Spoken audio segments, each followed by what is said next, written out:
TMK Politics Now, with your host, MaximusKane.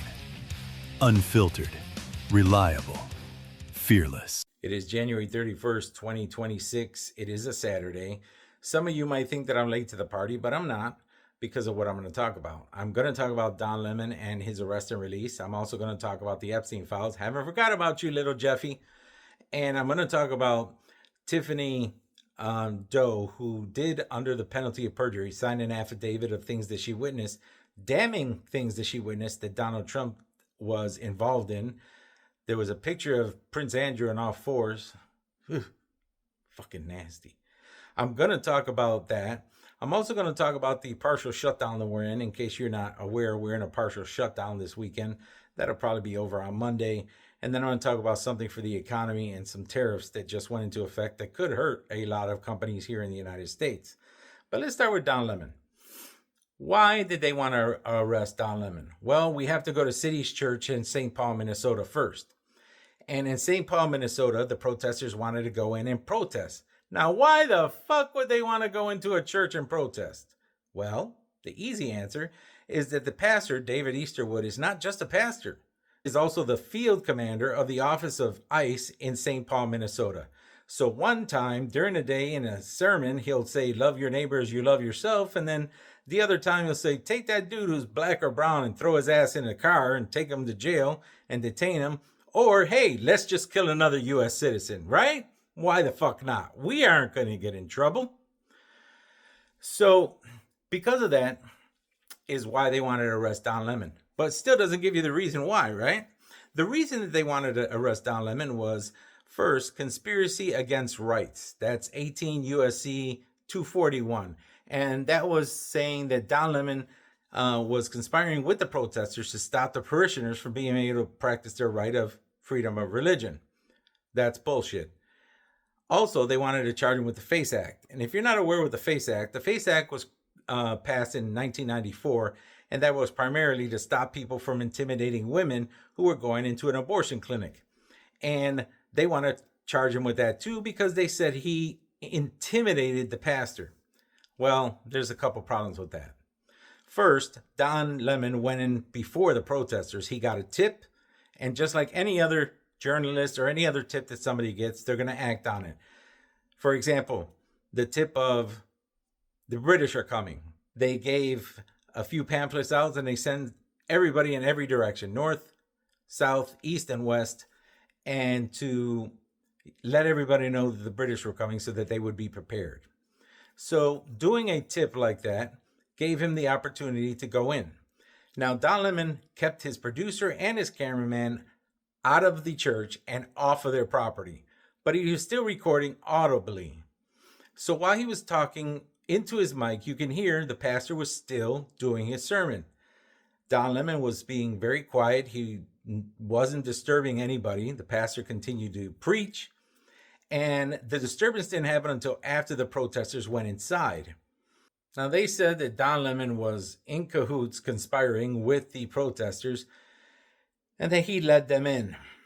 He didn't, and that's because of what's on the audio, you can tell.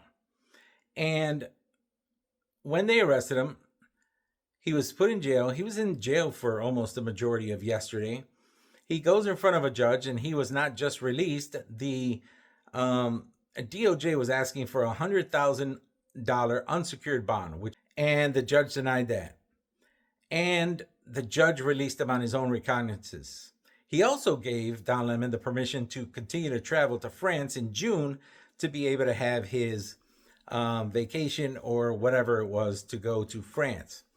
Now, why would the judge still give him a chance to fly? Well, a few reasons. Don Lemon has close ties to the community. He's not a flight risk. He may be rich and he may have the ability to leave the country, but there's no reason to. And there's a couple mastery fuck-ups here. The first mastery fuck-up is you go to a magistrate judge and the judge says, no, I'm not going to give you a warrant to arrest him because there's nothing there. You go and decide to shop for another judge, and you go to a chief judge who was appointed by George Bush, and you ask the same thing.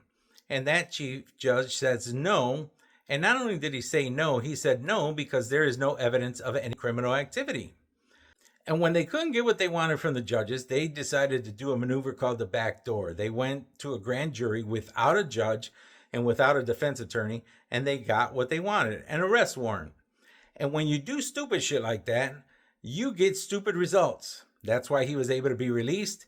And when they go on February 9th for the hearing, which is next, where he can ask the judge for a dismissal of the charges, the judge is going to see that they went shopping for a judge. They're also going to see that they did the backdoor maneuver.